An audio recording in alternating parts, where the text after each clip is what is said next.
Hi, everybody. Welcome to WCA Extra. We have Calvin Cutler in the flesh today. It's very much a treat here. Usually he's in Montpelier at this time. But, Calvin, today we are talking all about, this proposed bill, AI interfering with elections. A lot of this came about from something that happened in New Hampshire last year. This guy, Stephen Kramer, with the Joe Biden kind of deepfake video. Kind of just dive into that for me. We'll start there. Yeah, for sure. So this was during the New Hampshire primaries. There was a write-in campaign for President Joe Biden in the Granite State, and it was a pretty close. And so there was a case where somebody basically put out a deepfake robocall that went out to Democratic primary voters. And it was, we'll hear it later, but basically it was Joe Biden's voice spoofed saying, your vote doesn't matter this Wednesday or this Tuesday. Vote in November, not this week. And that raised all kinds of alarm bells within the elections community, within New Hampshire, at the Attorney General's office, within the Democratic Party there. Yeah. And so now, this week, actually, it's going to trial. And so they're looking at, voter fraud and manipulation, but also in the New Hampshire context, they're looking at what does this mean for the validity of the New Hampshire primary? Was this a real, legitimate election? Again, that's more of a New Hampshire issue, but state lawmakers here in Vermont have taken notice. And next week, there's been a bill that's been percolating this year and has been moving forward through the process to address this. And lawmakers will be back for week 4 of overtime next Monday, and they're likely to take this up in the House. Yeah, and you and I were talking before we kind of got started here, and as far as AI goes, there's kind of, again, the deceptive practices of AI we just talked about. But then, there are a few people who bring up the use of AI in the sense of it's maybe a cost-cutting measure. Maybe I'm a first-time candidate that can't afford a budget for an election campaign, so they put an AI through an AI generator and they generate a poster. Right? It's not as deceptive as that. So. As far as this bill goes, as far as disseminating it to, what does that really entail? It's more the disclosures of the use of AI. Exactly. Yeah. And that's what this bill is aimed at. So essentially, this bill would require that any candidate or politician running for public office would disclose when they publish material, either online, on the air, or on social media, if they have a video or a picture or anything that is generated using AI that has been deemed as fraudulent or deceptive, actively trying to manipulate or trick voters. And so you're right, there are instances where there can be maybe two sides of the coin here. You look at something like the New Hampshire case where maybe allegedly it was alleged by a bad actor or somebody was trying to get a specific outcome. But there's also, you mentioned the case where you can have a small time, maybe first time, second time candidate that will generate a picture of them holding a Vermont beer and a maple creamy on top of Camel's Hump, and I'm your candidate or whatever that may be. And so I think that's where the delineating line here is, and we can get into the concerns about freedom of speech, about the First Amendment. That was actually one of the biggest issues when this was up in the House. There was concerns about many that this actually bill would be stifling or cracking down on free speech or on satire or on comedy, things like that. So, it actually has brought up a lot of really interesting questions about, politics and, protected speech in politics and the First Amendment. No, absolutely. And I just want to touch on this point, too. You spoke with Vermont Law School's Jared Carter. We use pretty frequently, actually. But, specifically with the disclosure part, and I know we were talking about that before we got started, what did he have to say about this as far as that opinion? And it's always a tricky line when you kind of have the First Amendment and, what limits can there and should there be on protected speech. And political speech is, he says, one of the highest orders of protected speech. But basically, he said that, there have been disclosure requirements in politics before, like for campaign finance, for instance. You have to disclose who's donating to you, or you have to disclose ethics, potential conflicts of interest when you're running for office. And Jared Carter said even though AI has never been really tested in the courts or made it up to the Supreme Court, so there's not a lot of case law that deals with this, but he said that, we have dealt with mandatory disclosures before, and how he says is the government has to show relation between the disclosure requirement and a sufficient important government interest. And that kind of gets back to what is the government's interest? Are you trying to protect an election or keep people going to the polls, like in the New Hampshire instance? Or do you have that first-time candidate, somebody that's really just trying to make a splash or get their name out there? What's the weight of that logo, campaign sign versus Exactly. And you and I standing here, we're not judges, we're not attorneys, we can't make that determination. But that sort of is the calculus that they will be, the courts would potentially be taking a look at in this law. Certainly this might go to the courts. This law might be challenged. Carter thinks that certain instances, as we mentioned, candidates just doing their own thing, that might hold up in the courts. But he says, because, and the sponsors of the bill too, say because AI is moving so quickly, it's evolving so fast, so rapidly, just within the last 6 months, AI and capabilities for video and deep fakes have really sort of spiked off the charts in many ways compared to where we were a couple of years ago. They say this bill is needed. I would even say, up to 18 months ago, I mean, you see it on social media and all the time. You see a video from a year and a half ago, and you're like, okay, it's a little grainy, it's a little washed out. But now, I mean, we got fooled a couple of days ago. I think we were watching something that was like airport security thing, and it was fake. So I don't know. Yeah, it's as Jared Carter put it, it's a brave new world out there, and this is there's always been this this debate or this sort of challenge for government and laws and legislation to keep up with technology. If you know how Moore's law works, right? I mean, technology kind of is on this curve that's going like this. Yeah. And how do we keep up with our legislative, executive, and judicial branches? And this is just one more piece of that. So it's a real puzzle. But the lawmakers are hoping that this can get across the finish line. It's going to be up for third reading in the House next Monday. Okay, and that's my last point. So this already passed, started in the Senate, went to the House. It's been on hold because lawmakers have temporarily taken a pause while they kind of hammer out the details of the education bill. So it's going to be back up on Monday, and then they'll send it to Governor Phil Scott if they approve it. We will see how the governor feels on this. He hasn't been asked on it. I reached out to his office. I never heard back yesterday. So we'll have to see. Yeah, absolutely. And you know what? I think before you know it, maybe next time we'll be deep faked. We'll be smoothed out, and we'll have a little, I don't know. Maybe. Yeah. We will see. Anyway, Colin, thanks so much. We'll play that in just a sec here.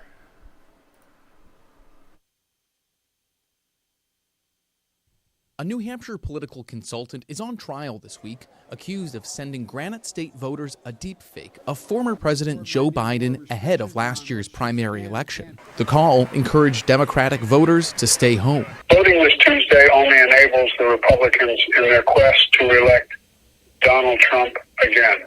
Your vote makes a difference in November, not this Tuesday. Green Mountain state legislators took notice and are trying to stay ahead of tech's impact on our local democracy. These kind of technologies and the way they're evolving and the way that they're being used in these, malicious or unsavory ways are really moving so fast. It's hard for us to keep up. A bill nearing the finish line at the State House would require candidates to disclose AI-generated campaign material published online, on social media, or over the air that's deemed as deceptive or fraudulent.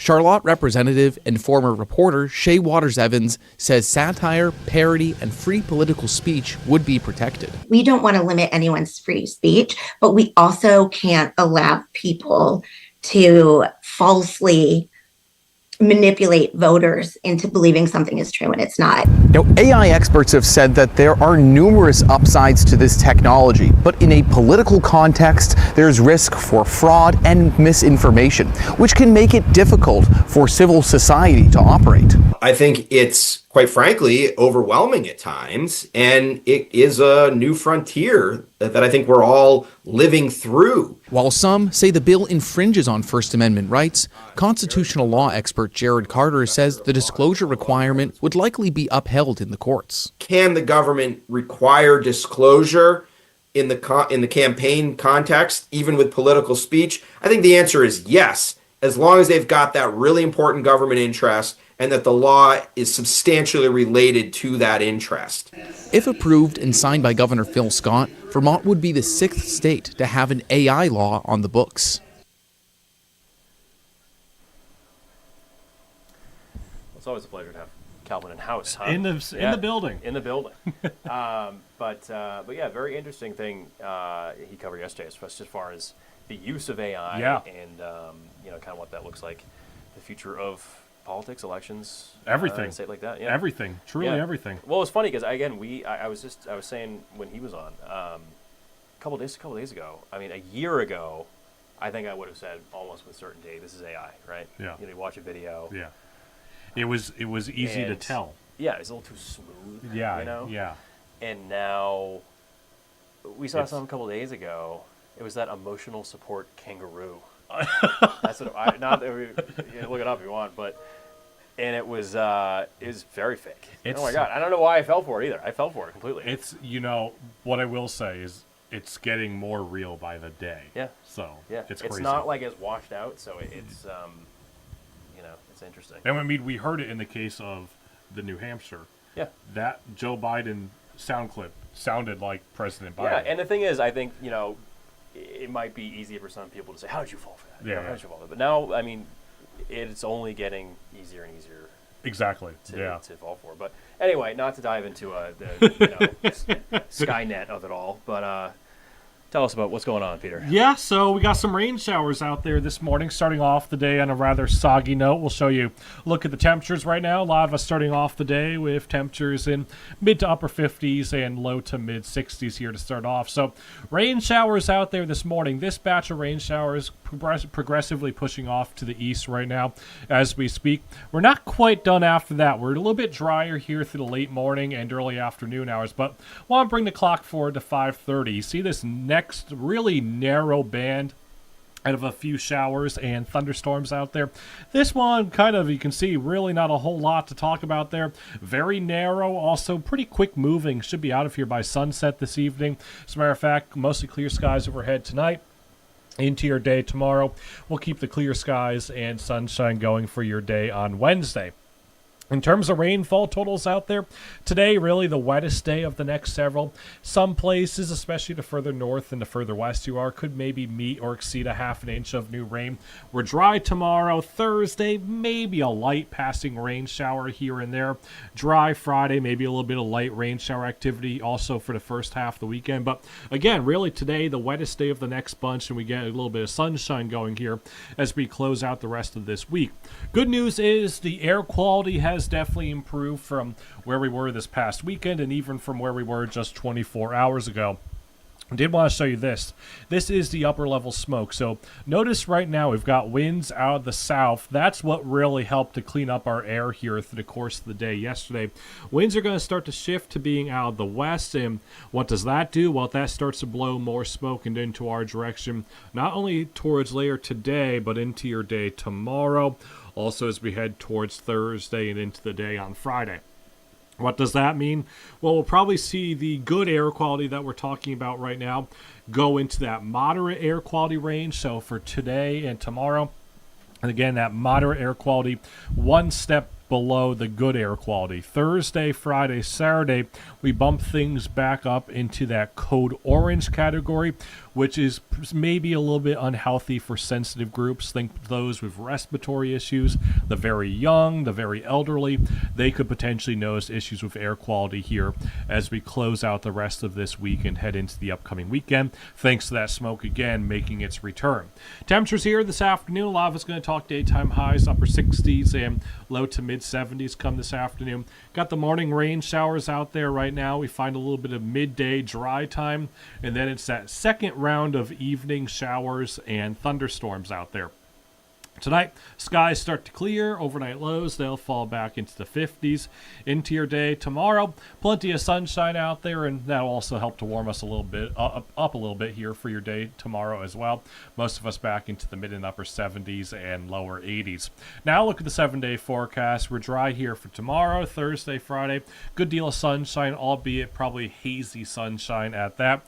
Maybe a few rain showers here for the day Saturday. Sunday for Father's Day, not looking all that bad. Good deal of sunshine once again.